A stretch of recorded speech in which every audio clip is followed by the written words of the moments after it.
In the name of God, the God of love, life, and wisdom. Welcome. This day 1, chapter 114, verse 1, chapter on Naas, the people. As stated before, this chapter mostly talks about the people. It states the things that people should take refuge with the Lord, or seek refuge with the Lord. Chapter Naas, the people, talks about inner evils. Chapter Al-Falaq talks about outer dangers. So this chapter talks about what is related to our own selves, or this background and basis inside us. It says, Qul, say. It is in prayer, we do not say to others, we say to ourselves. So Qul either means self-suggestion or dictated to others. A'udhu or ista'aza, it means to take refuge from a danger in the bosom of the power holder. So A'udhu, I seek refuge in the Lord of humanity, Rabbin Naas. Rabb means Lord. It's possible for humans that they deviate from the path and take their Lord and obey completely their sultans, political leaders, emirs, or even their religious leaders, and they take haram from them. That's how they became their Lord instead of God, the real Lord of them. So that means Rab, Lord, and humanity, and Naas, or people, Naas. As we discussed before, this name particularly points to their ability, to humans' ability to think and reason. Humans think and reason, and that gives them movement, unlike other beings who are stagnant. So this chapter says that believe, think that you have these people have a Lord, and take refuge in Him alone.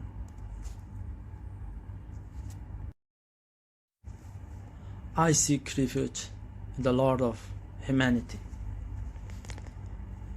A'udhu bi Rabbin Naas. The complete verse, Qul, say, I seek refuge in the Lord of humanity. A'udhu bi Rabbin Naas. Throughout history, humans have taken refuge to one of three existence refuges against all kinds of insecurities, oppression, and natural disasters.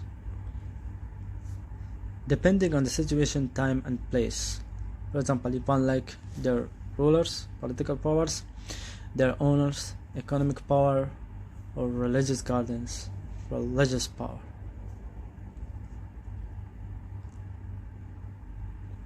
In chapter Naas, these three pillars are lordship, monarchy, and divinity, all three of which are gathered under the name of God. Rulers like Pharaoh claimed lordship, political powers, Surah Nazi'at, chapter 24. Ownership of Egypt, Zukhruf 51, and divinity, Shu'ara 29. Although God has sent Moses to three people: Pharaoh, Haman, a commander of army, and Qarun, a legendary rich man. Ghafir 24 and Ankabut 39. But the other two parts, like all religious governments throughout history, which somehow claimed to be God's glory and governorship and representation of God, or like Stalin, Hitler, or Mussolini, and the leader of North Korea, and others like them, who are still considered as lords in the eyes and hearts of the people. Since the contemporary politics of Prophet of Islam thought that God is the Lord of the Lords and has entrusted the management of the world to the management of the world of humans to angels, who they claim to be his daughters, to resort to idols which they consider to be symbols of angel and intercessors before God. In this chapter, the Prophet and Muslims told themselves that all three bases of power are exclusive to God alone. But the difference between the Trinity of the Quran and the Trinity of Christian is the difference between monotheism and polytheism. In monotheistic Trinity, all power ends with God, and the Trinity of sharing, there are three independent persons. So it's true that lordship, being a master and possessor of authority, is one of the three heads of power, but people mainly take the representative of the two heads as their masters also. The Quran mentions about Jews and Christians that they took their priests and monks as lords instead of God. واتخذوا أحبارهم ورهبانهم أربابا من دون الله. Chapter Tawbah, chapter 9, verse 31. Joseph says to his two fellow prisoners, are different masters better, or one true God who rules over all? أأرباب متفرقون خير أم الله الواحد القهار. Joseph 39. In God's command to the Prophet of Islam, Muhammad sallallahu alaihi wasallam, one of the three suggested conditions for unity with the people of the book was, let's not take each other as lords, as masters. Al Imran verse 64. No monotheist is ever allowed to take the prophets, the messengers and angels as their Lord. Chapter Imran verse 80. Or the rabbis, or those who know God better, recognized God as their real Lord. Chapter Maida verse 44 and 63. And the prophets also told in the Quran their followers, get to know God yourself and others by teaching and learning the book of God. Al Imran verse 79. All of Moses' conversation with Pharaoh were about lordship, not divinity. Shu'ara verse 23 up to 28. And all of Nimrod's argument with Abraham were about lordship.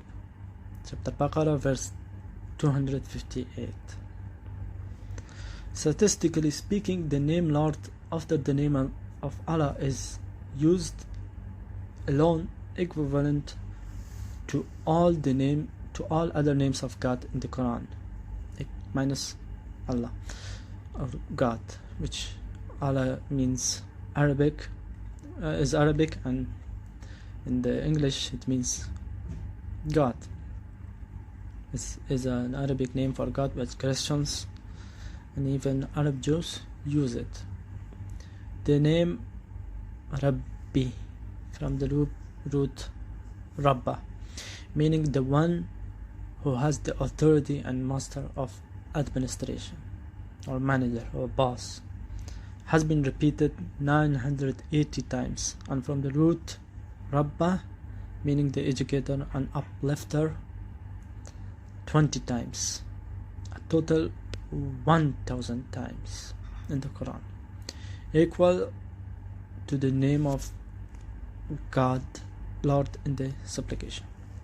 Interestingly, the name Allah has never appeared with a pronoun, but the name of Lord or Rabb in 970 cases attributed to God has always appeared with a pronoun or a plural form. Example: my Lord, Rabbi, Lord of the heavens and the earth, Rabbus samawati wal ard, Rabbil alameen, Lord of the worlds. It's mentioned only twice in combination with other attributes like Rabbun Ghafoor, a forgiving Lord, Rabbun Rahim, a merciful God, a merciful Lord. Lordship, like management, teaching and coaching, is a two-way thing and implies some kind of communication and exchange. Therefore, the name Lord has never appeared independently in the Quran, or Rabb never appeared independently. By denying this direct connection, polytheists resorted to intermediaries and other agents and considered them as their intercessor with God.